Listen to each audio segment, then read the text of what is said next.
నమస్తే, welcome to our channel. ప్రస్తుతం మనతో గణపతి దత్త ఉపాసకులు మురళీధర్ శర్మ గారు ఉన్నారు. వారితో మాట్లాడదాం. నమస్తే గురుగారు. మహాదేవ శ్రీమాత్రే నమః. ఈ రోజుల్లో అందరికీ కావాల్సింది సక్సెస్ సక్సెస్ సక్సెస్. అంతే. ప్రతి ఒక్కళ్ళ జీవితంలో సక్సెస్ కావాలండి. అది పిల్లల దగ్గర నుంచి పెద్దవాళ్ళ వరకు సక్సెస్ ఉంటేనే లైఫ్. ఖచ్చితం. అంతే కదా.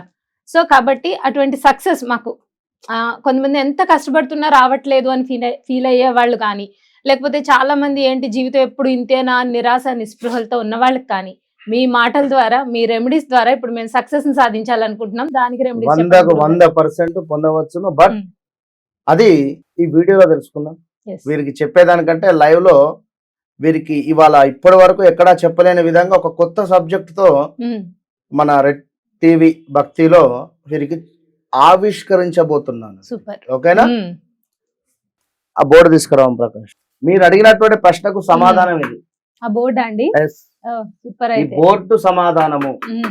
ఎందుకు ఈ బోర్డు అంటే, పిల్లల దగ్గర నుండి పెద్దవారికైనా కూడా, బిజినెస్ చేసేటువంటి వారికైనా, ఒక టీచింగ్ ఫీల్డ్లో ఉండేటువంటి వారికైనా, ఒక గురువులకైనా, ఒక ఉపాధ్యాయులకైనా, ఒక పని చేసేటువంటి పని వారికైనా, అసలు జీవితము అనేటువంటిది మనం కళ్ళు తెరిచినప్పటి నుండి పడుకునేటువంటి సందర్భం వరకు ఎంతమందిని, ఎన్నో రకాలైనటువంటి మనుషులను మనం కలుస్తూ ఉంటాం, చూస్తూ ఉంటాం.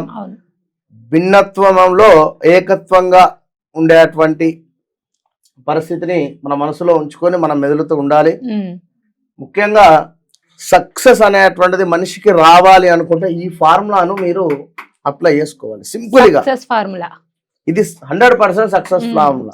ఫార్ములా ఇది పిల్లలకైనా మీరు చెప్పాలి, లేదా పెద్దవాళ్ళకైనా కూడా చెప్పాలి. పిల్లల దగ్గర నుండి పెద్దవారి వద్దకు ఒకటే ఫార్ములా.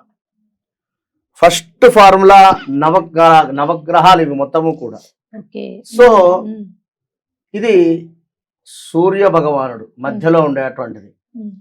ముందుగా నవగ్రహాలు మనకు 1 2 3 4 5 6 7 8 9. ఇందులో మధ్యవర్తులాకార మండలి అనే మధ్యలో ఉండి కంప్లీట్ గా కూడా అన్నింటినీ బేస్ చేసేటువంటి గ్రహము బిగ్ బాస్. గ్రహం. సో బిగ్ బాస్ ఇది గ్రహాలలోనే రారాజు. ఈ యొక్క సూర్యగ్రహము ఇంట్లో మన ఇంట్లో బిగ్ బాస్ ఎవరు? తండ్రి. దాని తర్వాత భర్త. ఎస్. వారిని ఫస్ట్ రెస్పెక్ట్ ఇచ్చడం నేర్చుకోవాలి పిల్లలు. వారికి ఫస్ట్ గౌరవ మర్యాదలతో మాట్లాడడం నేర్చుకోవాలి. వారిని మనము ఆప్యాయంగా పలకరించడం గాని, ఆప్యాయంగా మాట్లాడడం గాని మనం నేర్చుకోవాలి. రైట్ అండి. ఇది గుర్తుంచుకోండి. సింపుల్. సూర్యోదయం కంటే ముందే నిద్ర లేవాలి. ఇంతే. సూర్యోదయం కంటే ముందే నిద్ర లేవాలి. తండ్రిని అంటే ఇక్కడ తండ్రిని గౌరవించి తండ్రి సమానులైనటువంటి వారిని తిట్టాలి అని నేను అనను. సో తండ్రి సమానులైనటువంటి ఆ వయసు ఉండేటువంటి వారిని అందరినీ గివ్ రెస్పెక్ట్. వారి నుంచి ఆశించకండి, మీరు ఇచ్చేయండి అంతే. అది తర్వాత అది. నెక్స్ట్ తల్లి. తల్లితో ఎంత ప్రేమగా ఆప్యాయంగా మనం మాట్లాడి, నీటిని ఎక్కువగా కూడా వృధా చెయ్యకుండా, తండ్రితో ప్రేమగా ఏ విధంగానైతే మాట్లాడుతున్నామో తల్లితో కూడా అదే విధంగా ఉండే అటువంటి వారికి సక్సెస్. ఇక దీంతో పాటు నెక్స్ట్ కుజుడు. మన ఆలోచన, మన మనస్సు ఎక్కువగా ఆలోచించడము, పదే పదే నెగిటివిటీ కానీ, పదే పదే పాజిటివిటీ కానీ, అది ఏదైనా కూడా కుజుడి మీదనే బేస్ చేయి ఉంటుంది. కనుక మనము ఎక్కువగా కూడా మన శ్వాస మీద ధ్యానం పెట్టి మనము ధ్యానం చేసుకోవాలి. శ్వాస మీద ధ్యాస పెట్టి ధ్యానం చేసుకోవాలి. ధ్యాస అనేటువంటిది. దీనివల్ల ఇక్కడ కుజునికి సంబంధించి మన ఆలోచన విధానం, అదే విధంగా ఎవరైతే మనకు తోబుట్టువులు ఉంటారో వారితో ఆప్యాయంగా ఉండాలి. వారితో గొడవలు కానీ, వారి సొమ్ము తినడం కానీ చెయ్యరాదు. నెక్స్ట్ బుధుడు. మాటలు, సత్యమైన మాటలు. మన మాటలు మాట్లాడుతూ ఉంటే ఎదుటి వారికి ఇంకా మాట్లాడాలి, అబ్బా ఏం మాట్లాడాడు, సూపర్ మాట్లాడారు అనేటువంటి భావన ఉంది. ఇప్పుడు మన తెలుగు ఇండస్ట్రీలో అద్భుతమైనటువంటి పాటలు రాసేటువంటి వారు ఎంతోమంది ఉన్నారు. అవునండి. సో బుధుడు వారికి మంచి స్థానంలో ఉంటే, బుధుని యొక్క అనుగ్రహం పొందితే అద్భుతమైనటువంటి పాటలు, అద్భుతమైనటువంటి మాటలు. త్రివిక్రమ్ శ్రీనివాసరావు అన్న లాంటి వారు బుధుడు వారికి చాలా బాగున్నారు.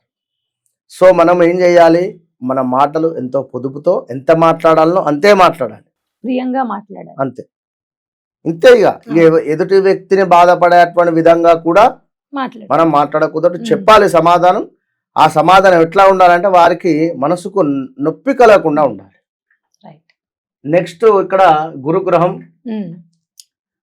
పూజ్యులు, చదువు చెప్పేటువంటి టీచర్స్, వారు ఆడవారైనా మగవారైనా వారితో ఎంతో వినయంతో, ఎంతో ప్రేమతో, ఎంతో అభిమానంతో మాట్లాడాలి.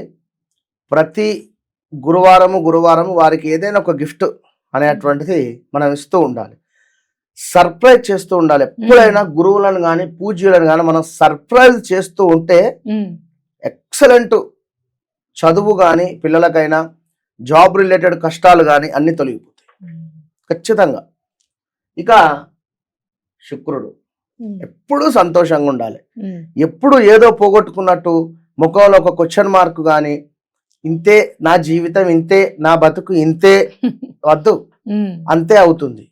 సో అలాంటి నెగిటివిటీ వర్డ్స్ వద్దు వద్దు వద్దు. బీ స్మైల్, నవ్వుతూ ఉండండి. శుక్రగ్రహం యాక్టివేషన్ అయిపోతుంది 100%. నెక్స్ట్ వచ్చేసి బిగ్గులకే బిగ్ బాస్ శనైశ్వరుడు. మనము మన వద్ద పనిచేసేటువంటి తోటి వర్కర్స్, కార్ డ్రైవర్స్ కావచ్చును, ఆటో డ్రైవర్స్ కావచ్చును, మన ఇంట్లో పనిచేసేటువంటి వారు కావచ్చును, ఎవరైనా వారితో ప్రేమగా మాట్లాడాలి. వారిని తిట్టకూడదు, మనసులో కూడా తిట్టకూడదు. వారికి కూడా తోచిన గిఫ్ట్స్ ఇవ్వడం వల్ల సంతోషపడుతూ ఉంటారు. శని భగవాను యొక్క అనుగ్రహం ఈజీగా పొందవచ్చు, చాలా ఈజీగా. ఇక ఈ సార్ చాలా డేంజర్. రాహుగ్రహం, మత్తు పానీయాలు, స్మోకు, ఇలాంటివి, నాన్ వెజ్ రిలేటెడ్ చెడు అలవాట్లు, దీనికి ఎక్కువగా ఎడిక్ట్ అవ్వకుండా ఉండండి.